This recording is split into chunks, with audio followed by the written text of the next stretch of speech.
दोस्तों, यदि आपको भी इस प्रकार का मैसेज आया है तो बिल्कुल घबराएं नहीं, चिंता ना करें। आपको पूरा हल बताऊंगा कि अब आगे हमको करना क्या है। उसके लिए आप इस वीडियो को बिना फॉरवर्ड किए पूरा वीडियो देखें, एक एक स्टेप देखें, नहीं तो फिर आप कहिएगा कि पूरी जानकारी नहीं मिली। और अभी तक यदि आपने इस चैनल को सब्सक्राइब नहीं किया तो सब्सक्राइब कर लें और बेल आइकन की घंटी दबा दें, ताकि ऐसी जानकारी हमेशा आपको सबसे पहले मिल सके। तो चलिए दोस्तों, चलते हैं वीडियो की तरफ। दोस्तों, बहुत से लोग सहारा में ऐसे होंगे जिन्होंने अपनी सहारा रिफंड के लिए सहारा रिफंड पोर्टल पर पंजीयन किया होगा। यहाँ पर दोस्तों, जब आपने पंजीयन किया था तो 4 सोसाइटी थी। Sahara credit cooperative society limited Lucknow, Sahara universal multipurpose society limited, तीसरा Hamara India credit cooperative society limited Kolkata, और स्टार मल्टीपर्पज भी एक सोसाइटी थी हैदराबाद की।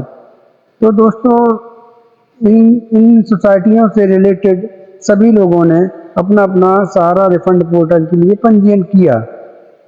लेकिन आप यहाँ देख रहे होंगे कि जब उन्होंने पंजीयन किया तो कुछ दिन तक तो उनका मैसेज ये चलता रहा कि अंडर प्रोसेसिंग। अब कुछ दिनों से एक न्यू मैसेज चल रहा है जिसमें सहारा ने काफ़ी लोगों के अकाउंट में लगभग एक सही मैसेज अपडेट करके रखा है, डिफिशियंसी कम्युनिकेटेड। तो दोस्तों, इसका मतलब क्या हुआ? तो दोस्तों, मैं इसका मतलब आपको बतलाऊंगा। इसका मतलब मात्र इतना है कि आपने जो पंजीयन किया था, आपने जो कागज फिल किए थे, उसमें कहीं ना कहीं कुछ ना कुछ कमी रह गई है, जिसके कारण आपका जो पंजीयन है वो अभी वर्तमान में हम अपने पोर्टल में एक्सेप्ट नहीं कर सकते हैं।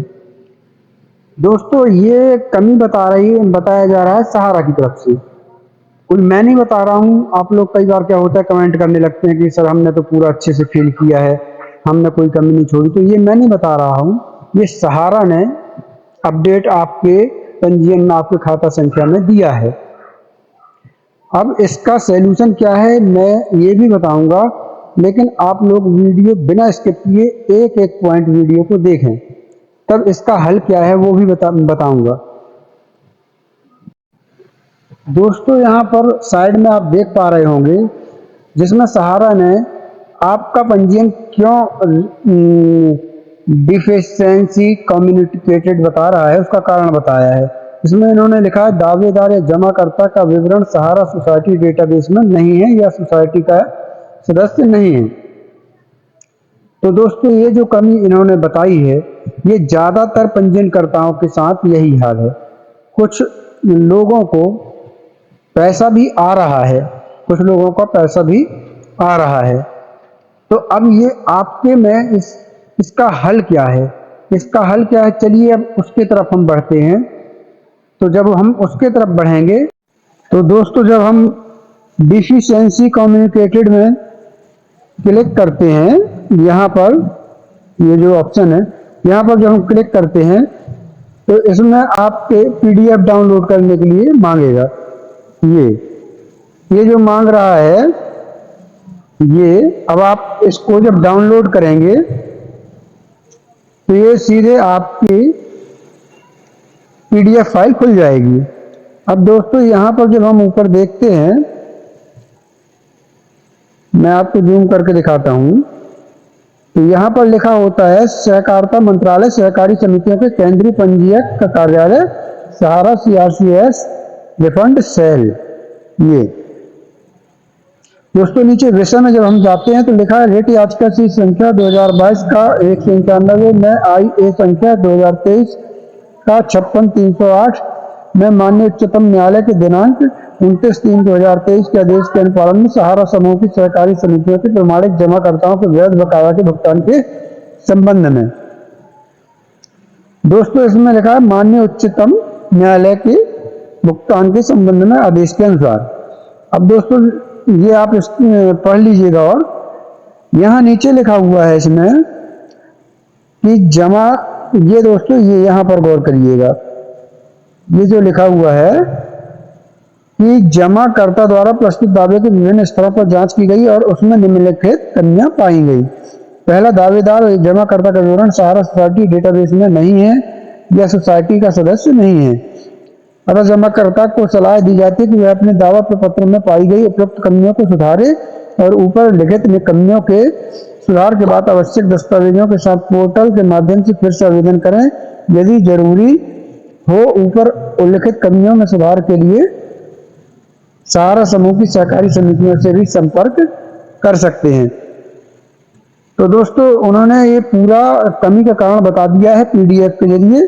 तो अब उसमें हम सुधार कैसे कर सकते हैं, इसके लिए हमको बैक चलना होगा और चलिए मैं आपको बताता हूं कि इसी में उसका सुधार बताया गया है। अब वो हम कहां से देख सकते हैं, क्या सुधार है, आइए वो भी देखते हैं। तो दोस्तों जब हम सीआरसी के फर्स्ट पेज में आते हैं तो यहाँ पर जब हम जमाकर्ता पर लॉगिन करते हैं, तो जब जमाकर्ता पर लॉगिन करते हैं तो यहाँ पर आप नीचे जब नीचे पढ़िएगा, हिंदी में दिया हुआ है, सहारा समूह की सहकारी समितियों के जमाकर्ताओं के वैध बकाये के विरुद्ध उनकी राशि, उनके प्रमाण और उनके दावों के प्रमाण प्रस्तुत करने पर रिफंड राशि के विवरण की प्रक्रिया चल रही है और प्रथम चरण में 10,000 रुपये तक की धनराशि प्रति पात्र और प्रमाणित जमाकर्ताओं को सीधे उनके संबंधित ग्राहक से जुड़े अटकन बैंक खाते में जमा की जा रही है। ऐसे में जमाकर्ताओं के मामले में जिनके दावों को दस्तावेजों में किसी कमी या मिलान न होने के कारण संसाधित नहीं किया जा सका, उन्हें पोर्टल के माध्यम से कमियों को दूर करने और अपने आवेदन को फिर से प्रस्तुत करने के लिए सूचित किया जा रहा है। पोर्टल पर पुनः आवेदन करने की सुविधा शीघ्र ही प्रदान की जाएगी और जमाकर्ताओं को पुनः आवेदन करने हेतु लिंक पोर्टल के माध्यम से उपलब्ध होगा। तो दोस्तों जो इन्होंने यहाँ पर बताया है कि उन्हें पोर्टल के माध्यम से कमियों को दूर करने के लिए सूचित किया जा रहा है और पुनः आवेदन करने की सुविधा शीघ्र ही प्रदान की जाएगी। तो आप लोग बिल्कुल निश्चिंत रहिए, यदि आपके में ये मैसेज आ रहा है तो आपको फिर से दोबारा आपको मौका सहारा की तरफ से दिया जाएगा। आप फिर से अपना फॉर्म कमियों को दूर करके और फिर से सबमिट करें, आपको आपका पैसा निश्चित ही मिलेगा। तो आप निश्चिंत रहें, सिर्फ इतना करें कि आप समय समय पर पोर्टल पर जाकर ऑप्शन चेक करते रहें और जैसे ही ऑप्शन खुलेगा, हाँ, यदि आप जानना चाहते हैं कि जैसे ही ऑप्शन खुले हम आपको सूचित करें, तो उसके लिए आप इस चैनल को सब्सक्राइब कर लें और बेल आइकन की घंटी दबा दें, जिससे जैसे ही ऑप्शन आएगा हम आपको जानकारी देंगे और उसकी सूचना सबसे पहले नोटिफिकेशन के जरिए आपको पहुंच सके। तो इसलिए चैनल को सब्सक्राइब कर लें।